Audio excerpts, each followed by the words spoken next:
चलिए दोस्तों, कैसे हैं आप लोग? उम्मीद करता हूं अच्छे होंगे। चलिए, आज मैं लेकर आया हूं पोषण और स्वास्थ्य, जो कि आपको पता है महिला सुपरवाइजर में बहुत ही इंपॉर्टेंट टॉपिक है। और इसमें आज हम आगे बात करेंगे। इससे पहले वाले लेक्चर जिन्होंने नहीं देखे हो वो देख लेंगे। और एक आपसे विनम्र अनुरोध है कि परीक्षा पोर्टल ऐप डाउनलोड कर लें आप। ये इस तरीके का मोनो आएगा, परीक्षा पोर्टल ऐप, जिसमें आपको सारी PDF टेस्ट सारी चीज़ें मिल जाएंगी। क्लियर है? और जिन्होंने अभी तक कोर्स परचेज नहीं किया हो वो कोर्स परचेज कर लें, ताकि आपको प्रॉपर क्लास मिल सके, मैथ्स की, रीजनिंग की, बाल विकास की, पोषण और स्वास्थ्य की। जिनको प्रबंधन की क्लास नहीं मिल रही, प्रबंधन मतलब समझ रहे आप, मैनेजमेंट, मैनेजमेंट की क्लास नहीं मिल रही है, वो परीक्षा पोर्टल ऐप पे जाके कोर्स को ले लें, उनको मेरी मैनेजमेंट की क्लास भी मिल जाएंगी। चलिए दोस्तों, हम शुरुआत करते हैं। चलिए बात करेंगे हम आगे। सबसे पहले ये हमारा एक सिलेबस है, इसमें 55 मार्क्स का आना है, और जिसमें हम पोषण और स्वास्थ्य पे चल रहे हैं। पहले हम पोषण और स्वास्थ्य देख रहे हैं, इससे संबंधित महत्वपूर्ण टॉपिकों को देखेंगे हम, स्वास्थ्य से संबंधित। उसके बाद हम जो सबसे मेन काम करने जाएंगे, उसके बाद हम बीमारियों को देखेंगे। और मैंने आपके लिए अलग अलग टॉपिक बनाए हुए, जैसे प्रसव पूरा एक लेक्चर में प्रसव पर बात करेंगे। दूसरे एक लेक्चर में जो बात करेंगे हम, वो बीमारी पे बात करेंगे। किस पे बात करेंगे हम? बीमारी पे। इस तरीके से अलग अलग टॉपिकों पे हम काम करेंगे। चलिए, तो अभी तो हम लोग शुरुआत करते हैं। सबसे पहले हम शुरुआत करते हैं स्वास्थ्य के बारे में। तो ये सबसे पहले स्वास्थ्य पढ़ रहे हैं, इसके पहले आप स्वास्थ्य पढ़ें, WHO को समझ लें। किसको समझ लें आप? WHO जो है वो संयुक्त राष्ट्र की, WHO मतलब वर्ल्ड हेल्थ ऑर्गेनाइजेशन है, ये संयुक्त राष्ट्र की विशेष एजेंसी है। सबसे पहले तो यही क्वेश्चन आएगा आपका कि WHO किसके अंतर्गत आता है? तो संयुक्त राष्ट्र की विशेष एजेंसी है। WHO जो है आपका, वो संयुक्त राष्ट्र मतलब UNO, ये आपको वर्ड याद रखना है, यूनाइटेड नेशन ऑर्गेनाइजेशन, इसके अंतर्गत आता है। क्लियर है? तो यहाँ पर आप समझ लीजिए WHO आया, इसलिए मैंने आपको बता दिया। WHO में आप ये भी सुन लें, WHO 7 अप्रैल 1948 को बना है। WHO कब बना? आपको 7 अप्रैल 1948 को बना है। इसलिए 7 अप्रैल को क्या मनाते हैं हम? पूरी दुनिया में विश्व स्वास्थ्य दिवस मनाते हैं। और जो WHO है, WHO इसका मुख्यालय जिनेवा में। एक चीज आपको ये ध्यान रखनी है, WHO में आपको ध्यान रखना 194 मेंबर है। कितने मेंबर हैं? 194 मेंबर हैं। 194 देश इसमें शामिल हैं, और 2 अलग सदस्य हैं, 2 सह सदस्य हैं, 2 इसमें क्या है? सह सदस्य हैं। ये भी आपको याद रखना है WHO में। चलिए हम लोग बात करते हैं, WHO के आप अध्यक्ष भी देख लीजिएगा, टेड्रोस अधनोम है। चलिए, हमारा यहाँ पर एक क्वेश्चन है, इस पर हम बात करने जा रहे हैं। स्वास्थ्य होता क्या है? तो यहाँ पर देखिए, हमने यहाँ पर लिखा हुआ है कि WHO के अनुसार स्वास्थ्य सिर्फ रोग या दुर्बलता की अनुपस्थिति ही नहीं है, बल्कि संपूर्ण शारीरिक, मानसिक, सामाजिक खुशहाली की स्थिति है। तो देखिए, आपको फ्रेंड क्वेश्चन कैसे आएगा कि स्वास्थ्य शारीरिक स्थिति है? बिल्कुल है। मानसिक स्थिति है? बिल्कुल है। सामाजिक स्थिति है? बिल्कुल है। मतलब कोई शारीरिक रूप से हष्ट-पुष्ट दिख रहा है। क्लियर है? शारीरिक रूप से समझ में नहीं आ रहा है कि वो कुपोषित है, नहीं है, लेकिन अगर इसके बाद भी वो ठीक नहीं है, तो इसको हम, अगर वो मेंटली भी ठीक नहीं है, अगर वो मानसिक रूप से भी स्वस्थ नहीं है, तो भी क्या उसको अस्वस्थ माना जाएगा? तो यहाँ पर आपको देखना है। और यहाँ पर आप WHO का एक सूचकांक होता है, उसमें 2021 में भारत की रैंक 66 थी। हालांकि मैं अभी आपको 2023 की रैंक आगे बता दूंगा। चलिए, रोग क्या होता है? रोग आप देख ले, बेचैनी की वह स्थिति है। रोग में क्या होती है? बेचैनी की वह स्थिति, जिसमें शरीर का सामान्य रूप से कार्य की प्रणाली बिगड़ जाती है। रोग के लक्षण क्या होंगे? कभी भी किसी को रोग होगा तो उसकी WBC बनेगी। क्या बनेगी? WBC। क्योंकि आपको याद रखना है, जो हमारे शरीर में रोगों से लड़ने का काम करता है, वो कौन करता है दोस्तों? WBC करती है। तो आप समझ रहे होंगे, तो महिला बाल विकास सुपरवाइजर में इसमें आपको WBC, RBC, इनको अच्छे से पढ़ना है। तो देखिए, रोग में क्या होगा? तापमान में क्या होती है? वृद्धि। शारीरिक असंतुलन हो जाता है। और क्या हो जाता है आपका? शारीरिक असंतुलन हो जाता है। क्लियर है? WBC की मात्रा बढ़ जाती है, ये भी आप नोट डाउन कर लेंगे। रोग में क्या होता है? WBC की मात्रा क्या होती है? बढ़ जाती है। तापमान में वृद्धि हो जाती है। शारीरिक असंतुलन हो जाता है, दर्द हो जाता है, और कई उदाहरण है रोग के, जैसे मलेरिया, टाइफाइड, हैजा, कई प्रकार के रोग हो सकते हैं। चलिए हम आगे बात करते हैं। आगे हम बात करेंगे, यहाँ पर अलग अलग शब्द आते हैं। एक एंडेमिक आता है, एक एपिडेमिक आता है, और एक पेंडेमिक आता है। तीनों को आपके बारे में पूछा जाएगा। क्लियर है? तीनों के बारे में, तो आप तीनों के बारे में समझ लीजिए। एंडेमिक जब कोई रोग किसी विशेष क्षेत्र या जनसंख्या में स्थायी रूप से विद्यमान रहता है, उसको एंडेमिक कहते हैं। मान लीजिए कोई रोग है, मान लीजिए TB है, कैंसर है, किसी विशेष जनसंख्या में, सिकल सेल एनीमिया जैसे, एंडेमिक है, क्योंकि वो विशेष या किसी जनसंख्या के क्षेत्र में ये रोग स्थायी रूप से पाया जाता है, तो उसको एंडेमिक कहते हैं। अब हम आते हैं एपिडेमिक आते हैं, जब कोई रोग किसी निश्चित जनसंख्या में कम समय में बड़ी तेजी से फैलता है। बहुत तेजी से फैलते हैं। कभी आपने सुना होगा चिकनगुनिया फैला, प्लेग फैला, बहुत तेजी से फैलता है। चलिए अब इसके बाद सबसे इंपॉर्टेंट क्वेश्चन है आपका पेंडेमिक। क्या है दोस्तों? पेंडेमिक। पेंडेमिक पे बात करते हैं। पेंडेमिक, पेंडेमिक आप समझ रहे होंगे, पेंडेमिक मतलब महामारी होता है। क्या होता है पेंडेमिक? जब कोई मानवीय रोग विश्व के बृहत स्तर पर फैलता है। पेंडेमिक मतलब क्या होती है? महामारी। सबसे अच्छा पेंडेमिक का उदाहरण है आपका कोरोना, कोविड-19। क्लियर है? तो आप देख सकते हैं, एंडेमिक भी देख सकते हैं। एंडेमिक क्या होता है? When a disease is a permanently present in a particular area और पॉपुलेशन। एपिडेमिक देख सकते हैं, when a disease spread rapidly in a certain population in a short period of time. और पैंडेमिक देख सकते हैं, when a human disease spread across a large area of the world. चलिए इसके बाद हम आते हैं कम्युनिकेबल और नॉन कम्युनिकेबल डिसीज पे आते हैं। कम्युनिकेबल है, क्लियर है? पहले हम बात करेंगे कम्युनिकेबल पे, बात कर लेते हैं हम। संचरणीय रोग कम्युनिकेबल है, फिर संक्रामक रोग है ना, इन्फेक्शन इन्फेक्टियस डिसीज है जो। कुल मिला के संक्रामक रोग का मतलब समझ लीजिए जो फैलते हैं। मान लीजिए किसी एक व्यक्ति को कोई रोग है और अगर आप उसके संपर्क में जाते हैं, उसको छूते हैं, उससे बात करते हैं, क्लियर है, तो ये रोग क्या होने की संभावना है? किसी अन्य को होने की संभावना है। कुल मिलाकर जैसे कोविड-19 था, कोविड-19 क्या था? एक कम्युनिकेबल डिसीज था। कैसा था आपका? कैसा था आपका? कम्युनिकेबल डिसीज था, क्योंकि ये क्या होता था? ये फैल गया। ये क्या हो गया? बहुत तेजी से क्या हो गया? फैल गया। तो इसको कहते हैं हम, इसको कहते हैं हम कम्युनिकेबल डिसीज कहते हैं। चलिए देखें, ऐसे रोग जो एक व्यक्ति से दूसरे व्यक्ति में फैलते हैं, क्लियर है?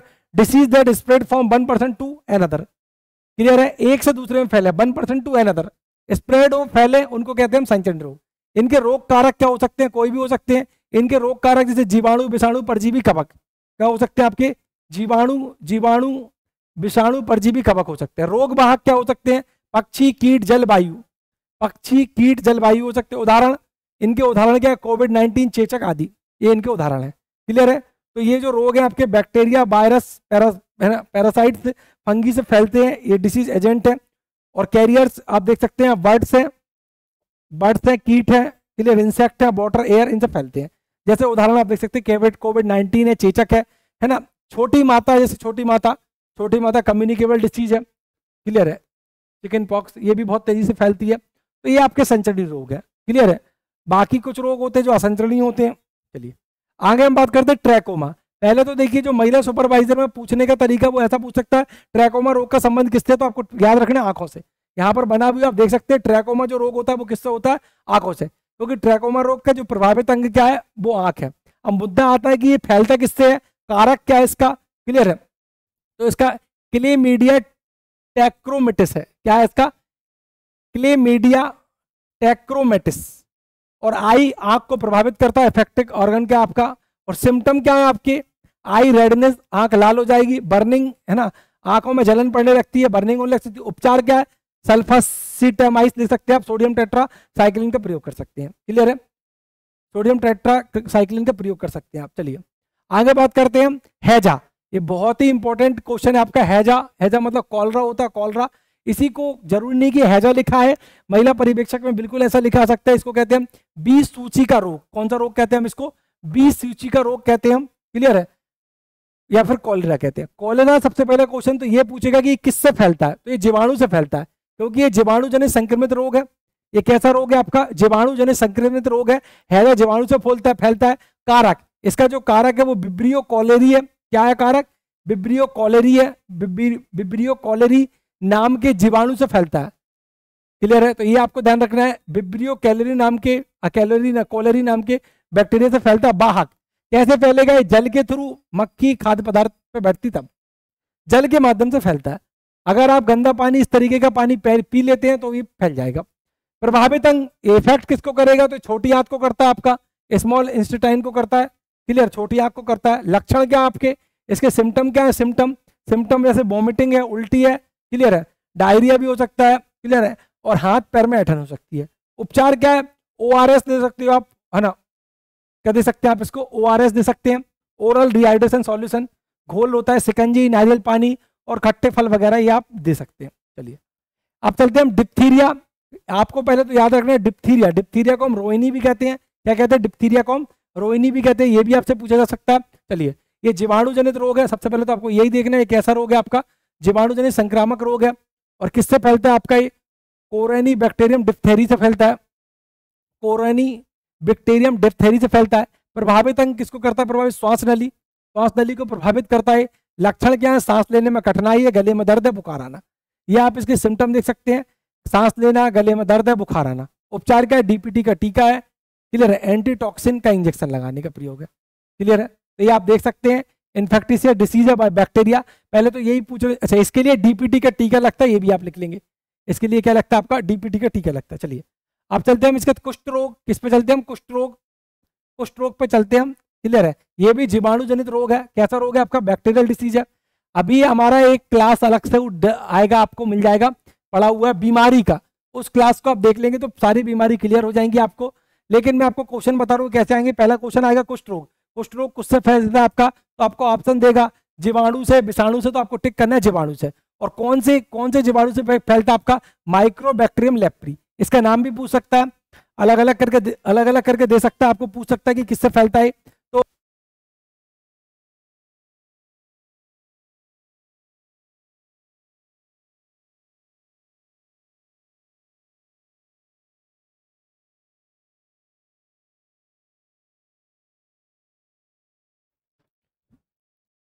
माइक्रोबैक्टीरियम लेप्री होता है, किससे फैलता है? बैक्टीरियम लेप्री से फैलता है। प्रभावित अंग तंत्रिका तंत्र व त्वचा, है ना, ये किस पे होता है? तंत्रिका तंत्र, नर्वस सिस्टम और त्वचा। नर्वस सिस्टम को कैसे करता है? स्किन का कोई हिस्से जिसपे आपको कुष्ठ रोग हुआ है, कोढ़ हुआ है, उसका उस हिस्से पे कोई पिन भी चुभाएगा तो पता नहीं चलेगा, क्योंकि तंत्रिका तंत्र से दोस्तों उसका सिस्टम खत्म हो जाता है। चलिए लक्षण क्या है? शरीर पर चकत्ते पड़ते हैं, हाथ पैर में सुन्न होना। हाथ पर देखिए, जैसे कि मैंने बताया, हाथ पैर क्या हो जाते हैं? सुन्न हो जाते हैं। उपचार क्या कर सकते हैं आप? एंटीसेप्टिक का स्नान करें, क्लियर है। अगर क्या आप ऐसे कोई व्यक्ति से मिलते हैं तो आप उससे मिलने के बाद उसको टच करते छूते तो एंटीसेप्टिक का स्नान आपको भी करना चाहिए। और मल्टी ड्रग थेरेपी होती है। तो सबसे पहले कुष्ठ रोग हमने देखा एक इन्फेक्टिशियस डिसीज है caused by bacteria, cause mycobacterium leprae से फैलती है, क्लियर। अफेक्टेड ऑर्गन क्या है आपका? नर्वस सिस्टम एंड स्किन है। और सिम्टम क्या है? Rashes on the body, rashes आ जाते हैं, क्लियर है। Numbers in the hands and feet, clear. Treatment antiseptic bath and multi drug therapy. चलिए अगला देखते हैं टेटेनस। पहले तो मैं बता दूं डीपीटी का जो टीका लगता है उसमें टी मतलब टेटेनस का ही लगता है। टेटेनस पहला क्वेश्चन आएगा, टेटेनस कैसी बीमारी है? तो आपको याद रखना है बैक्टीरिया से, क्लियर है। Infected disease caused by bacteria. तो सबसे पहला शब्द आपको यही लिखना है, ज्यादा नहीं लिखना, आप इतना नोट्स में लिखते चले। आपका टेटेनस किससे फैलता है? आपका जीवाणु से फैलता है। किससे फैलता है? आपका जीवाणु। कारक क्या है इसका? क्लॉस्ट्रीडियम टिटेनी है। प्रभावित अंग तंत्रिका तंत्र है। किसको प्रभावित करता है? तंत्रिका तंत्र को प्रभावित करता है। लक्षण क्या है? पीठ धनुषाकार मुड़ना है, क्लियर है। ऐसा टेटनिस में क्या होता है? धनुष टंकार रोग कहते हैं इसको। पीठ ऐसी मुड़ जाती है, आपको ऐठन आ जाएगी। चोट लगने पर एटीएस का टीका लगाएं। कभी भी कोई लोहे वो किसी भी चीज से आपको लग जाए, आप एटीएस का टीका लगवा ले। कौन सा टीका लगवा ले? ATS vaccine after injury, clear है। इसका टीका लगवा ले। अन्य नाम क्या है इसका? धनुष टंकार। धनुष टंकार रोग क्यों कहते हैं? क्योंकि इसमें जो शरीर होता है वो धनुष जैसा झुक जाता है। क्या होता है? धनुष जैसा झुक जाता है, क्लियर है। तो ये आपको देखना है। इसका अदर नेम धनुष टंकार डिसीज है। चलिए अगला चलते हैं हम क्षय रोग। ये बहुत ही इंपॉर्टेंट रोग है। क्षय रोग मतलब इसको हम टीबी कहते हैं, बैक्टीरिया से फैलती है टीबी। इसको राजयक्षमा रोग भी कहते हैं। क्या कहते हैं हम? राजयक्षमा। कौन सा रोग कहते हैं हम? राजयक्षमा रोग कहते हैं। टीबी होती है, राजयक्षमा रोग। एक तो ये देख रहे हैं, सबसे पहला क्वेश्चन तो आएगा किससे फैलती है? तो आपको देखना है जीवाणु, क्योंकि जीवाणु जनित संक्रामक रोग है। माइक्रोबैक्टीरियम ट्यूबरकुलोसिस नाम के बैक्टीरिया से फैलती है। इस नाम को आप याद रख लें, टीबी, माइक्रोबैक्टीरियम ट्यूबरकुलोसिस। इसको आपको ध्यान रखना है। और इसके जो खोज करता है, इसकी जो खोज की है रॉबर्ट कोच ने की है। कब की है? 1882 में रॉबर्ट कोच ने इसकी खोज की है। और प्रभावित अंग, इसके जो प्रभावित अंग है वो क्या है? आपके फेफड़े हैं। प्रभावित अंग क्या है? फेफड़े हैं। लक्षण क्या है? खांसी के साथ कफ और तेज बुखार। लक्षण क्या आपके? खांसी के साथ कफ है और तेज बुखार है। इसमें आप कौन सा टीका लगाएंगे? बीसीजी का टीका लगाएंगे, बीसीजी का। अन्य नाम क्या है? टीबी कॉकरोग तपेदिक, ये इसके अन्य नाम है। टीबी कॉकरोग तपेदिक इसके क्या है? आपके अन्य नाम, क्लियर है। 1882 में रॉबर्ट कोच ने इसकी क्या की थी? खोज की थी। इसमें अफेक्टेड ऑर्गन कौन सा? आपके लंग्स है। सिम्टम क्या है? कफ है ना, कफ होगा, हाई फीवर होगा। और सबसे पहले जी बीसीजी का टीका लगता है। चलिए सबसे पहले तो देखिए, हम जब टीकाकरण टॉपिक पढ़ेंगे, आपके पोषण और स्वास्थ्य के बाद एक टॉपिक है टीकाकरण, जिस पे मैंने कुछ लेक्चर लिया, आप उनको देख सकते हैं। मैंने बताया उनमें सबसे पहला टीका बच्चे को जन्म के बाद तुरंत बाद पहले ही दिन, एक दिन में ही सबसे पहले कौन सा टीका लगता है? बीसीजी का लगता है। चलिए अब चलते हैं, नॉन कम्युनिकेबल डिसीज है आपकी, इनको असंचरणीय रोग कहते हैं। वे रोग जो एक व्यक्ति से दूसरे व्यक्ति में नहीं फैलते हैं, जैसे कि कैंसर। अब कैंसर जिसको उसी को रहेगा, उसके साथ किसी दूसरे व्यक्ति को नहीं फैल सकता, तो इनको क्या कहते हैं? नॉन कम्युनिकेबल डिसीज कहते हैं। इनको हम नॉन कम्युनिकेबल डिसीज कहते हैं। वे रोग जो एक व्यक्ति से दूसरे व्यक्ति में सीधे प्रसारित नहीं होते हैं, उनको हम क्या कहते हैं?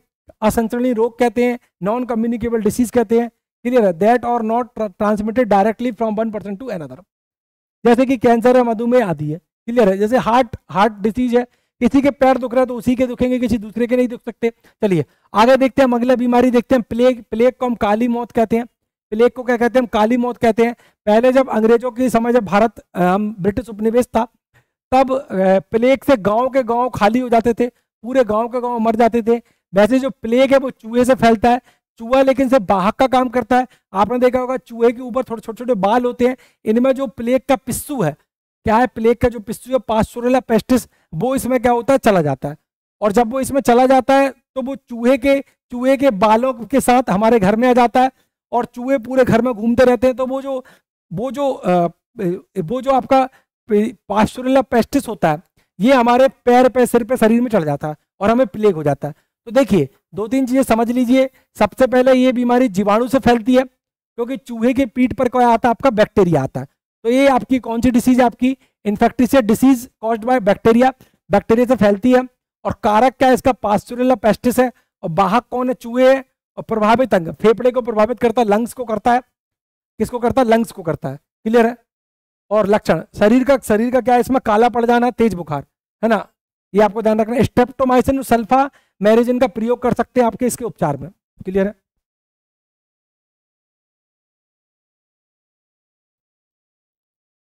चलिए तो ये समझ गए होंगे आप यहाँ तक। प्लेग, प्लेग में क्या क्या क्वेश्चन आएंगे? क्वेश्चन आ सकते हैं, प्राचीन काल में कौन सी गंभीर बीमारी थी? तो प्लेग थी। एक बात, किससे फैलता है प्लेग? चूहे से। क्या चूहे के काटने से होगा? नहीं। सिर्फ चूहा तो किसका काम करता है? चूहा सिर्फ वाहक का काम करता है। चूहा किसका काम करता है? वाहक का। वास्तव में फैलता तो किससे है? मेन क्या है? एक जीवाणु होता है। कौन सा जीवाणु होता है? आपका पास्चुरेला पेस्टिस। क्लियर है? पास्चुरेला पेस्टिस होता है। ये पास्चुरेला पेस्टिस खुद हमारे घरों में नहीं आ सकता, ये किसके ऊपर आता है? चूहे नाली वाली में जाते हैं तो उनके पास से आ जाता है, और फिर हमारे घरों में आ जाता है, फिर हमारे पैर से चढ़ जाता है, और फिर प्रभावित किसको करता है? फेफड़े को। पूरा शरीर काला पड़ता है, तेज बुखार आता है। इसलिए आप यूज क्या कर सकते हैं? स्ट्रेप्टोमाइसिन सल्फामेराजिन का प्रयोग कर सकते हैं। चलिए अगला देखते हैं हम, टाइफाइड। सब क्या देखते हैं हम दोस्तों? टाइफाइड देखते हैं। टाइफाइड को हम क्या भी कहते हैं? टाइफाइड को हम म्यादी बुखार कहते हैं।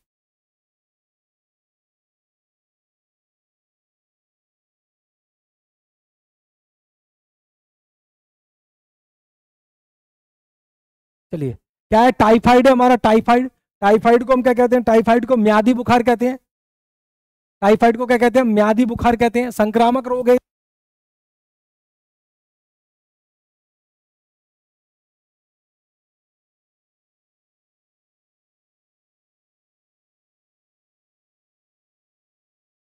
चलिए टाइफाइड की बात कर रहे हैं हम। टाइफाइड को म्यादी बुखार या मोती जरा कहते हैं। ये जीवाणु जनित रोग है। कैसा रोग है? जीवाणु जनित रोग है। और ये फैलता है किससे? आपका सॉल्मोनेला टाइफी से फैलता है। सॉल्मोनेला टाइफी से फैलता है। और प्रभावित अंग क्या है इसका? छोटी आंत है। लक्षण क्या है? लक्षण आंत में अल्सर हो जाता है, तेज बुखार हो जाता है। और उपचार क्या आपका? क्लोरोमाइसिटीन दवा है। और सबसे अच्छी बात है बिडॉल टेस्ट। परीक्षा में एक क्वेश्चन बिल्कुल आता है, बिडॉल टेस्ट किसके लिए होता है? तो आपको पता होना चाहिए, बिडॉल टेस्ट टाइफाइड के लिए होता है। और जब टाइफाइड बढ़ जाता है, तो फिर टाइफाइड बढ़ जाता है तो इससे क्या होगा? आपका टाइफाइड बढ़ जाने से ही आपका ज्वाइंटिस होता है, पीलिया। क्या होता है आपका? टाइफाइड बढ़ जाने से ही क्या होता है? आपका ज्वाइंटिस होता है, पीलिया। तो एक बार आप पूरा देख लीजिए इसमें क्या क्या आ रहा है आपका। टाइफाइड कैसी डिसीज है? आपकी बैक्टीरिया से होती है। पहली बार टाइफाइड किससे होता है? आपका बैक्टीरिया से होता है। दूसरा आप इसमें देख लीजिएगा, क्लियर, सॉल्मोनेला टाइफी से होता है। सॉल्मोनेला टाइफी से होता है। और प्रभावित किस करता है? स्मॉल आइंस्टाइन को करता है। सिम्टम क्या है? आप देख सकते हैं, अल्सर होते हैं, हाई फीवर तो होता ही है आपको। क्लियर है? ट्रीटमेंट क्या है? क्लियर है? क्लोरोमाइसिटिन और बिडाल टेस्ट आप करवा सकते हैं इसके लिए। क्लियर है? तो अच्छे से देख लेंगे आप, क्योंकि जो बीमारी है टाइफाइड खतरनाक है, नॉर्मल तौर पर हो जाती है, जान तक चली जाती है टाइफाइड में। चलिए आगे हम बात करते हैं काली खांसी और परटूसिस। काली खांसी और परटूसिस। आपने देखा होगा डीपीटी का टीका लगता है, डीपीटी। डीपीटी में टी अभी हमने देखा टेटनस, और डी देखा था डिप्थीरिया, और जो पी है, पी पी का मतलब यही है परटूसिस, काली खांसी, खतरनाक खांसी होती है, खतरनाक खांसी होती है, इसके लिए आपको लगता है परटूसिस। चलिए,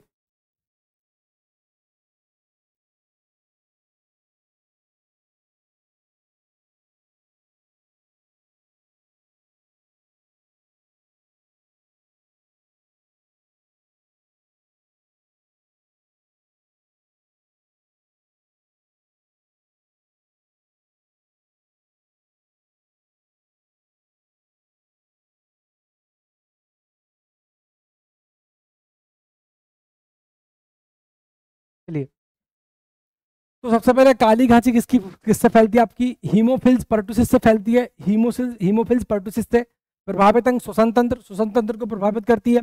लक्षण क्या? लगातार खांसी का, और श्लेष्म में झिल्ली में सूजन आना, और रोग क्या आपका? डीपीटी का टीका, क्योंकि मैं पहले ही बता चुका हूं आपको डीपीटी में 3 चीजों का टीका होता है, डिप्थीरिया, पराटोसिस और टिटनिस का। क्लियर है? तो इसको हम वूपिंग कफ कहते हैं, है ना, या पर्टुसिस कहते हैं। काली खांसी होती है, बहुत खांसी चलती है इसमें, है ना। हीमोफिल्स बच्चों को जनरली होती है। क्लियर है? रेस्पिरेटरी सिस्टम को, ये आपका रेस्पिरेटरी सिस्टम है, स्वतंत्र तंत्र, जहां से आप सांस लेते हैं, इसको प्रभावित करती है। सिम्टम क्या है आपके? क्लियर, आप देख सकते हैं, आपको लगातार आपको क्या होगी? खांसी होगी, स्वेलिंग आ जाएगी। प्रिवेंशन क्या? आप डीपीटी का टीका लगवा सकते हैं। चलिए, अब देखते हैं हम एंथ्रेक्स। एंथ्रेक्स देखते हैं हम, एंथ्रेक्स। एंथ्रेक्स सामान्यता जो बीमारी होती है, सामान्यता शाकाहारी पशुओं में होने वाली बीमारी है। किसमें? तो आप वहां ऐसा टिक मत कर देना, महिलाओं को होती है कि बच्चों को, पशुओं को होती है। किसको होती है? पशुओं। कारक क्या आपका? बैसिलस, बैसिलस एंथ्रेक्स है। मनुष्यों में यह रोग पशु के संपर्क में आने से हो सकता है। अगर किसी मनुष्य को अगर ये हो रहा है तो पशु के संपर्क में आने से हो सकता है। इसमें बुखार आता है, थकान आता है, सूखी खांसी, इनसे हो सकता है। एक देखते हैं हम गोनोरिया, देखते हैं गोनोरिया रोग। गोनोरिया रोग, गोनोरिया जीवाणु से होता है, जीवाणु जनित संक्रामक रोग है।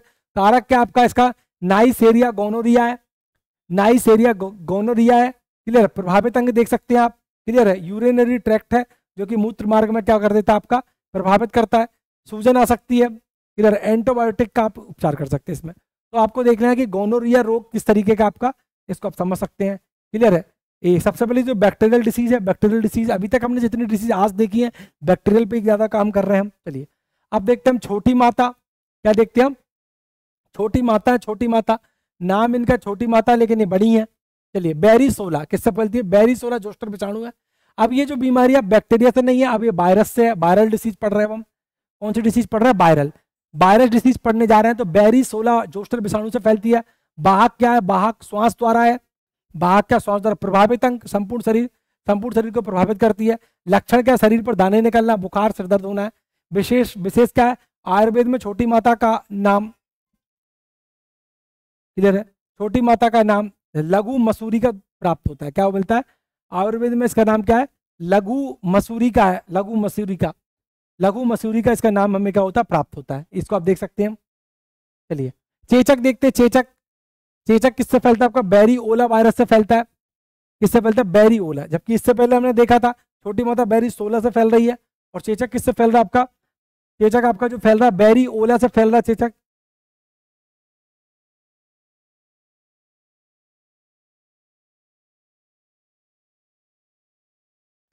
चेचक किससे फैल रहा है आपका? बैरी ओला से फैल रहा है। ये वायु द्वारा होता है। किसके द्वारा होता है? हवा, हवा से फैलता है, वायु द्वारा होता है। संपूर्ण शरीर में ऐसे दाने दाने आ जाते हैं, दाने निकलना, बुखार, सिर दर्द। चेचक का टीका उपलब्ध है, लगवा सकते हैं आप। चेचक उन्मूलन भारत से 1980 में हो गया। सबसे पहले टीका इसी का लाया गया था। अब चलते हैं पोलियो। पोलियो आपको सबको पता होगा, पोलियो के लिए हमने अभियान चलाया, पूरे युद्ध स्तर पर अभियान चलाया। 2 बूंद दवा पोलियो हवा इसी की है। अमिताभ बच्चन को हमने इसका ब्रांड एम्बेसडर तक बनाया। चलिए, पोलियो WHO के सहयोग से पोलियो पर बहुत ज्यादा काम हुआ है। पोलियो, सबसे पहले पोलियो का जो कारक है पोलियो मिलाइटिस वायरस है। किससे फैलता है आपका? पोलियो मिलाइटिस से फैलता है। प्रभावित अंग तंत्रिका तंत्र, क्या है? प्रभावित अंग तंत्रिका तंत्र, तंत्रिका तंत्र को प्रभावित करता है। और लक्षण देख सकते हैं आप, लक्षण क्या है? मांसपेशियां सिकुड़ना और तीव्र पक्षाघात है। तीव्र क्या हो सकता है आपको? पैरालिसिस हो सकता है, पैरालिसिस मतलब पक्षाघात। और उपचार पोलियो का टीका और एंटीबायोटिक्स। उपचार के लिए आप क्या लगवाएं? पोलियो का टीका लगता है, पोलियो का टीका लगवाएं। पोलियो का ओरल ड्रॉप है, ओरल ड्रॉप लगवा सकते हैं आप।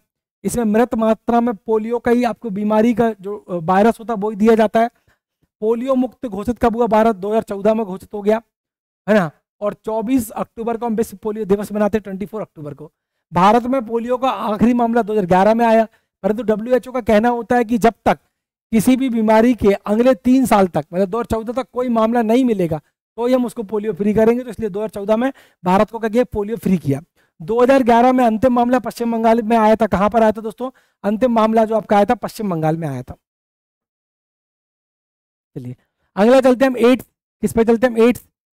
एक्वायर्ड इम्यूनो डिफिशियंसी सिंड्रोम है, एक्वायर्ड इम्यूनो डिफिशियंसी सिंड्रोम है। इसका जो कारक है HIV है। क्या है इसका कारक? आपका HIV है। और अगर हम बात करें 1 दिसंबर को हम विश्व एड्स दिवस मनाते हैं। क्या मनाते हैं? 1 दिसंबर को विश्व एड्स दिवस मनाते हैं, 1997 से मना रहे हैं। क्लियर है? और इसका माध्यम क्या? रक्त से अगर रक्त वीर से, योनि स्राव से एड्स हो सकता है। प्रतिरक्षा तंत्र को प्रभावित करता है। लक्षण क्या? रोग प्रतिरोधक क्षमता नष्ट हो जाती है। उपचार क्या है? क्लियर है? एजेटिव दवा होती है इसमें, और बचाव ही प्रिकॉशन रखना है आपको। क्लियर है? तो ये बीमारी है बहुत ही, इसके लिए आपको क्या क्या चीजें देखनी है। एक सरकार ने ट्रेन चलाई है, रेड रिबन एक्सप्रेस। कौन सी एक्सप्रेस है? रेड रिबन एक्सप्रेस है। ये एक संस्था बनी है नाको, नेशनल एड्स कंट्रोल ऑर्गेनाइजेशन है नाको। इसको आप देख सकते हैं, नाको है, नेशनल एड्स कंट्रोल ऑर्गेनाइजेशन है। चलिए अब चलते हैं हम रेबीज पे चलते हैं। कोई कुत्ता, बिल्ली, खरगोश जैसा कोई काट देता है तो कौन सी बीमारी हो जाती है आपकी? रेबीज बीमारी हो जाती है। रेबीज। कौन सी बीमारी हो जाती है आपकी? रेबीज हो जाती है। कारक क्या है इसका? रैबिडो वायरस है। हाँ, तो ये भी वायरल डिसीज है, पहले तो आपको याद रखना वायरस। क्लियर है? क्या है? रैबिडो वायरस से फैलती है। और प्रभावित अंग क्या आपका? नर्वस सिस्टम है, तंत्रिका तंत्र है। लक्षण क्या है? रोगी का पागल होना। पहले तो पानी से डर लगता है, हाइड्रोफोबिया हो जाता है। पहले पानी से डर लगता है, हाइड्रोफोबिया, फिर रोगी क्या हो जाता है? पागल हो जाता है। उपचार क्या है? एंटी रेबीज का टीका लगवा सकते हैं आप। इसका अन्य नाम क्या? हाइड्रोफोबिया। क्या नाम है इसका? हाइड्रोफोबिया है। हाइड्रोफोबिया क्यों कहते हैं? क्योंकि पानी से डर लगता है। क्या लगता है? पानी से डर। अगर किसी को कुत्ते ने काटा और कुत्ता मर जाता तो यकीन माने कि ये फैल सकता तेजी से।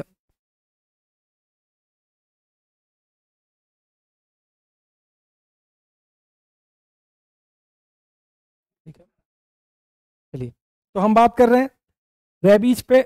आगे अगली बीमारी देखते हैं हम, हेपेटाइटिस। हेपेटाइटिस है, हेपेटाइटिस पीलिया। हालांकि हेपेटाइटिस कई प्रकार का होता है, ए बी, उस सब पे भी देखेंगे हम। हेपेटाइटिस बी देखते हैं हम। चलिए तो पहले हेपेटाइटिस पे देख लेते हैं हम। कारक क्या है? डीएनए हेपावायरस है।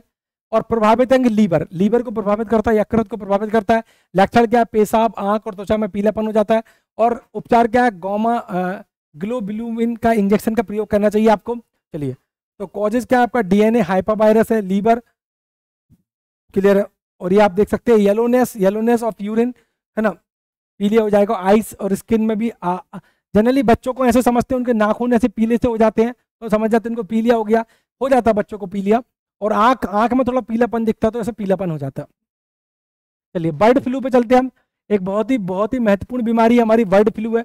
बर्ड फ्लू, बर्ड फ्लू में वो आप तो ये पूछ सकता है या तो किससे होती है, तो आपको टिक कर देना वायरस। सबसे पहले तो वो ये पूछ सकता है बर्ड फ्लू किससे होती है, तो वायरस से होती है। बर्ड फ्लू का अन्य नाम पूछ सकते हैं तो एवियन इन्फ्लुएंजा होता है। जैसे भी फ्लू लग गया मतलब फ्लू, अब समझ रहे बुखार होता है तो फ्लुएंजा इन्फ्लुएंजा होता है। और इसमें अगर हम देखें तो इसका जो वायरस का नाम क्या? H5 ऐसा नीचे लिखा रहेगा, और N1, और 1 भी नीचे लिखा रहेगा। H5N1 वायरस है। इसकी कई वैरायटी होती है, जैसे H1N1। ठीक है, तो H5N1 है। बुखार, लक्षण क्या? बुखार, बेचैनी, खांसी, गले में जलन। उपचार क्या है? टेमी फ्लू, रेलेजा दवाएं, ये आप देख सकते हैं। तो बर्ड फ्लू है, बर्ड फ्लू। बर्ड फ्लू का अदर नेम क्या आपका? एवियन इन्फ्लुएंजा है। H5N1 वायरस से फैलती है। सिम्टम क्या? फीवर, क्लियर है, रेस्टलेसनेस, कफ, क्लियर है, बर्निंग, है ना, सेंसन, थ्रोट। चलिए अब चलते हम स्वाइन फ्लू। देख ही सकते हैं आप, स्वाइन फ्लू सुअर से फैलती है। स्वाइन फ्लू काफी चर्चित बीमारी रही स्वाइन फ्लू। बीमारी की सर्वप्रथम पहचान, स्वाइन फ्लू की पहचान मैक्सिको में हुई थी 2009। बीमारी की सबसे पहली पहचान कहाँ हुई थी? मैक्सिको, 2009 में हुई थी। H1N1 वायरस से फैलती है। किससे फैलती है? H1N1 वायरस से फैलती है। और ये थोड़ी सी क्लास आपको स्पीडली लग रही होगी। क्यों लग रही होगी? उसका कारण ये है कि हम यहाँ पे बीमारी टॉपिक तो पढ़ेंगे, अभी आप पहले समझ लीजिए कि जो बेसिक 3-4 चीजें, 3-4 शब्द किस बीमारी में देखने होते हैं। किसी भी बीमारी में आपको क्या देखना होता है? किससे फैलती है? वायरस से, बैक्टीरिया से। अगर वायरस बैक्टीरिया से फैलती है तो उसका नाम क्या है, वाहक क्या है, उपचार क्या है, तो बेसिक बेसिक देख रहे हैं। और थोड़ा सा क्या आपका कम समय में ज्यादा से ज्यादा टॉपिक कवर हो पाए, इसलिए भी आपका कॉस्ट ऑफ बेनिफिट हो, इसलिए हम इसको देख रहे हैं। कई लोग सोच रहे होंगे कि हम इसमें नोट्स नहीं बना पा रहे हैं, कोई दिक्कत नहीं, आपको पीडीएफ मिल जाएगी। पहले ही मैंने बोला परीक्षा पोर्टल ऐप पर चले जाएं आप, और मेरी मैनेजमेंट की जो क्लास है वो आपको मिल जाएगी। आप कोर्स में जाएंगे तो आपको मैनेजमेंट की क्लास भी मिलना शुरू हो जाएगी। तो इसका विषाणु के खोजकर्ता रॉबर्ट वेबस्टर है। स्वाइन फ्लू की खोज किसने की है? रॉबर्ट वेबस्टर ने की है। इसका अन्य नाम क्या है? क्योंकि स्वाइन से होती है स्वाइन को, सुअर से होती है पिग, हॉग, या फिर मैक्सिको में आई थी इसलिए मैक्सिकन फ्लू भी कहते हैं, या फिर पिग फ्लू कहते हैं, हॉग फ्लू कहते हैं, ये ध्यान रखना आपको। लक्षण क्या है? बुखार, सिर दर्द, मांसपेशियों में दर्द है। प्रभावित अंग क्या है आपका? प्रभावित अंग क्या है आपका? फेफड़ा है। क्लियर है? चलिए इसके बाद हम चलते हैं इसमें, है ना, इसको आप देख लेंगे। मैक्सिको में 2009 में आई थी H1N1 वायरस है इसमें। कौन सा वायरस है आपका? H1N1। हाँ, इसमें कौन सा आपका? H1N1। चलिए अब चलते हम, देखिए अभी थोड़ी देर पहले हमने देखा था एड्स बीमारी देखी थी, तब मैंने बताया था कि भारतीय रेलवे ने एक ट्रेन चलाई है रेड रिबन एक्सप्रेस। तो ये वही वाली बात आ गई है ना, जिंदगी जिंदाबाद वाली, जिंदगी जिंदाबाद ट्रेन में लिखा है ऐसा। चलिए तो है ना, इसकी जो शुरुआत हुई है 1 दिसंबर 2007 से हुई है। 1 दिसंबर को क्यों हुई है? क्योंकि एड्स दिवस भी हम कब मनाते हैं? 1 दिसंबर को मनाते हैं। एड्स के बारे में जागरूकता फैलाना। आदर्श वाक्य क्या? जीवन की यात्रा पर लगना है। क्लियर है? और भारतीय रेलवे द्वारा HIV की जागरूकता के लिए की है। भारत में जो HIV सबसे ज्यादा फैलता है यौन संक्रमण से फैलता है। क्लियर है? किससे फैलता है? यौन संक्रमण से फैलता है, असुरक्षित यौन संबंधों से फैलता है।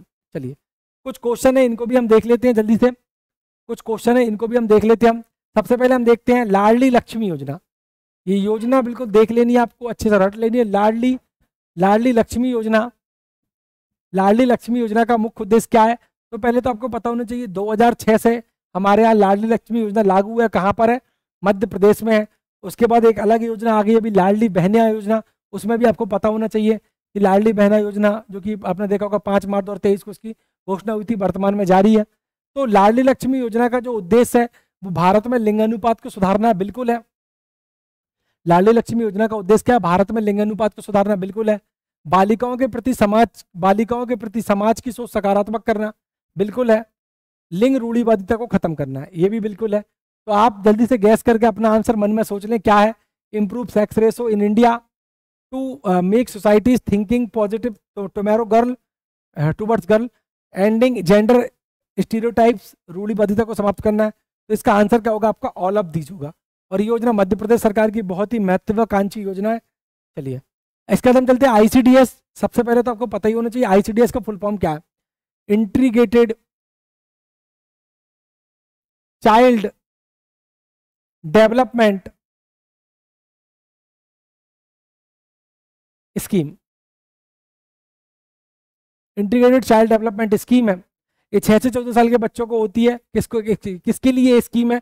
पहले चीज तो ICDS 1975 में आया, ये भी लिख लेंगे आप। ICDS कब आया आपका? 1975 में आया आपका। इसमें कौन बच्चे लाभान्वित होंगे? 6 से 14, 6 से 18, 0 से 6। तो आपको पता होना चाहिए इसमें जो आंगनवाड़ी वाले बच्चे होते हैं, है ना, उनको भी है, और जो जन्म से जो बच्चे हैं उनको भी है। तो 0 से या जन्म से, 0 से 6 भी हो सकता है ऑप्शन है, जन्म से भी हो सकता है। यहाँ चूंकि जन्म से 6 वर्ष है तो इसको लगा लेंगे आप। आंगनवाड़ी तक के बच्चों को इसमें कवर किया गया और नवजात बच्चों को भी कवर किया गया। दोनों बच्चों को इसमें क्या किया गया? कवर किया गया। चलिए आगे बात करते हैं अगले क्वेश्चन पे। NRHM क्या है आपका? NRHM कल भी मैंने आपको बताया था NRHM के बारे में, फिर से सुन ले। नेशनल रूरल हेल्थ मिशन है। 12 अप्रैल 2005 को योजना आई है। क्लियर है? NRHM, ये जो आशा है वो NRHM के अंतर्गत ही होती है, इसलिए यहाँ पर बना हुआ है। NRHM के अंतर्गत ग्रामीण लोगों पर कितनी जनसंख्या पर आशा को नियुक्त किया जाता है? तो मैंने कई बार आपको बताया कि प्रत्येक 1000 जनसंख्या पर क्या करते हैं हम? प्रत्येक 1000 जनसंख्या पर हम आशा कार्यकर्ता को नियुक्त करते हैं गांव में। इस तरीके के क्वेश्चन आपको मिलेंगे यहाँ पर, इस तरीके के क्वेश्चन क्या होंगे आपको मिलेंगे। आगे चलते हम। विद्यालय में प्रदान किए जाने वाले मध्याह्न भोजन कार्यक्रम के, पहली चीज तो मध्याह्न भोजन कार्यक्रम जिसको हम MDM कहते हैं, मिड डे मील कहते हैं, सबसे पहले 1995 में आया। और इसका उद्देश्य क्या था? इसका उद्देश्य ये था कि लोग ज्यादा से ज्यादा विद्यालय आए, ये हमारा मेन उद्देश्य था NRHM का। और मिड डे मील योजना का अभी नाम बदलकर क्या कर दिया हमने? प्रधानमंत्री पोषण योजना कर दिया। क्या कर दिया?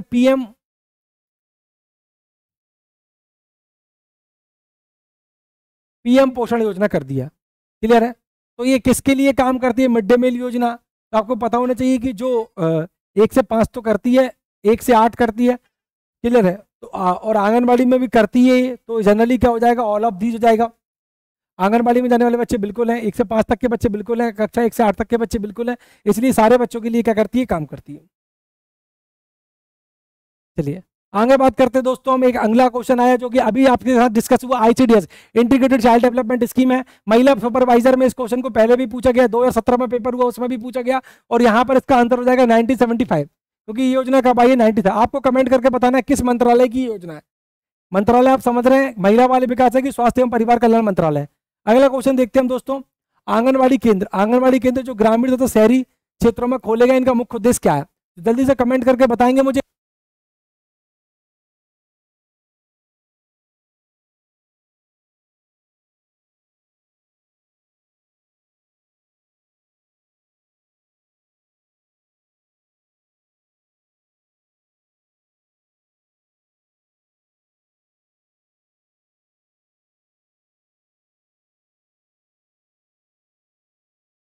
चलिए आंगनबाड़ी केंद्र जो ग्रामीण तथा शहरी क्षेत्रों में खोलेगा, उनका मुख्य उद्देश्य क्या है। तो देखिए आंगनबाड़ी केंद्र जो खोलेगा उनका पूरक पोषण आहार उपलब्ध कराना बिल्कुल है, उचित स्वास्थ्य तो टीकाकरण व्यवस्था ये भी इनमें है ही, बाल बाटिका और छोटे बच्चों को शिक्षा देना बिल्कुल है। तो इसका ऑल ऑफ दीज हो जाएगा, क्या हो जाएगा, ऑल ऑफ दीज। इस तरीके के आप इनको देख सकते हैं, क्लियर है। एक मैंने एक पूरी क्लास बनाई हुई है आपके लिए आंगनबाड़ी के लिए, किसकी क्लास बनाई है आपकी, आंगनबाड़ी की क्लास बनाई हुई है, आंगनबाड़ी वाला पूरा टॉपिक ही उसमें पूरा आंगनबाड़ी देख लेंगे हम, उसमें आंगनबाड़ी से संबंधित जितनी भी चीजें उन सबको समझ लेंगे हम। चलिए तो आगे बात करते हैं, आंगनबाड़ी केंद्र की स्थापना किसके अंतर्गत आती है, तो ये यहाँ पर आईसीडीएस के अंतर्गत आएगी। आईसीडीएस जो कि इंटीग्रेटेड चाइल्ड डेवलपमेंट स्कीम और 1990 तो 1975 में आई है। चलिए अगला क्वेश्चन देख लेते हैं हम, शहरी तथा ग्रामीण अंचलों में कितनी जनसंख्या पर एक आंगनबाड़ी केंद्र खोलने की स्थापना, क्लियर है, कितनी जनसंख्या पर एक आंगनबाड़ी केंद्र खोला जाता है, शहर में भी और ग्रामीण अंचलों में भी कितनी जनसंख्या पर एक आंगनबाड़ी केंद्र खोला जाएगा। तो आपको पता होना चाहिए प्रत्येक 1000 जनसंख्या पर क्या होता है, एक आंगनबाड़ी केंद्र होता है। चलिए ये देख लीजिए आप, कस्तूरबा गांधी विद्यालय योजना के अंतर्गत कौन लाभान्वित होता है। तो देखिए कस्तूरबा गांधी जो है योजना है एक आवासीय विद्यालय की योजना है। कैसी योजना है, आवासीय। जनरली गांव में जो लड़कियां होती हैं, अब उनको आगे की शिक्षा के लिए गांव में प्राइमरी स्कूल तो होते हैं, उसके आगे के स्कूल नहीं होते, मिडिल स्कूल, तो वो शहर में रहती हैं, तो उनको रहने की व्यवस्था इन स्कूलों में की जाती है। तो ये योजना एससी वर्ग के छात्र के लिए बिल्कुल है, एसटी के लिए बिल्कुल है, ओबीसी के लिए बिल्कुल है, लेकिन इसमें क्या है, छात्राओं के लिए योजना, किसके लिए आपकी, एसटी एससी ओबीसी की छात्राओं के लिए, किसके लिए, छात्रा। तो यहाँ पर जो सही आंसर हो जाएगा आपका क्या हो जाएगा, यहाँ पर सही आंसर आपका जो होगा डी होगा, क्योंकि ये योजना में छात्र नहीं आएंगे। कौन नहीं आएंगे आपके, छात्र। सिर्फ क्या आएंगी, सिर्फ छात्राएं क्योंकि नाम ही है बालिका, आप देख सकते हैं बालिका, तो आप इसको समझ सकते हैं, ये बालिकाओं के लिए योजना है कस्तूरबा गांधी। चलिए अंत्योदय अन्न योजना की शुरुआत कब से हुई है, तो ये बहुत ही आईएमपी क्वेश्चन है, इसमें अनाज दिया जाता है, तो हमें पता होना चाहिए कि 25 दिसंबर 2000 में क्या आई है, अंत्योदय अन्न योजना की शुरुआत हुई है। चलिए अगला देखते हैं, प्रधानमंत्री नरेंद्र मोदी द्वारा गरीबी रेखा के नीचे जीवन यापन करने वाली महिलाओं हेतु एलपीजी कनेक्शन उपलब्ध कराने के लिए किस योजना को आरंभ किया गया। इसमें एलपीजी कनेक्शन दिया जाता है, क्लियर है। तो एक योजना है जैसा कि आपने सुना होगा, उज्ज्वला योजना। कौन सी योजना आपका, उज्ज्वला योजना। तो ये यहाँ पे लिखा हुआ है पीएम उज्ज्वला योजना, PMUY लिख दिया है। पीएम उज्ज्वला योजना है जो, वो 1 मई 2016 को उत्तर प्रदेश के बलिया जिले से शुरू हुई है। इसमें एक गैस सिलेंडर दिया जाता है, क्लियर है।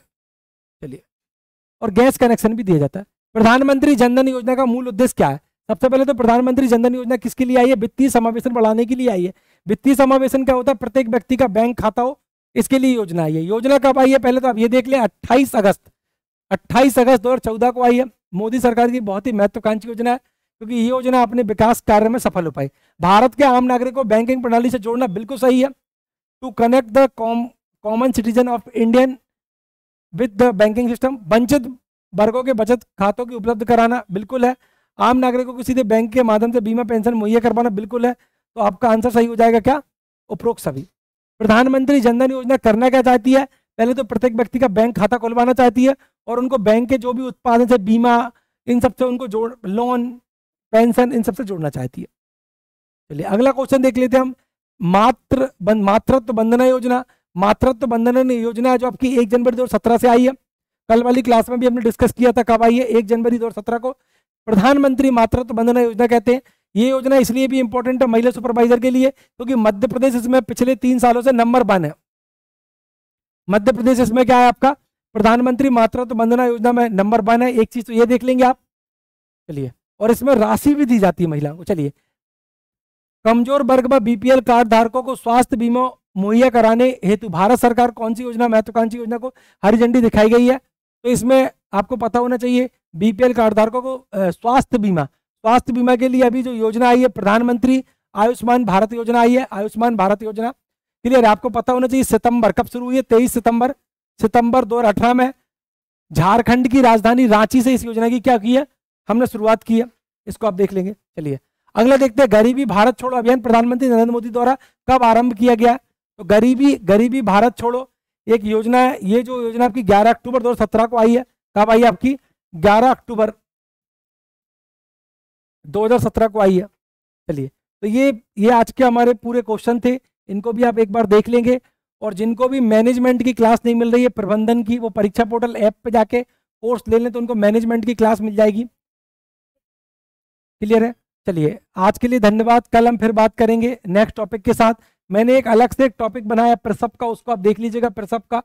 चलिए, एक धात्री महिला का एक टॉपिक बनाया हुआ, उसको देख लीजिएगा आप। क्लास थोड़ी फास्ट ही चलेगी, इससे क्या होगा आपका कम समय में 30, 35, 40 मिनट में बहुत अच्छा एक कवर हो जाएगा।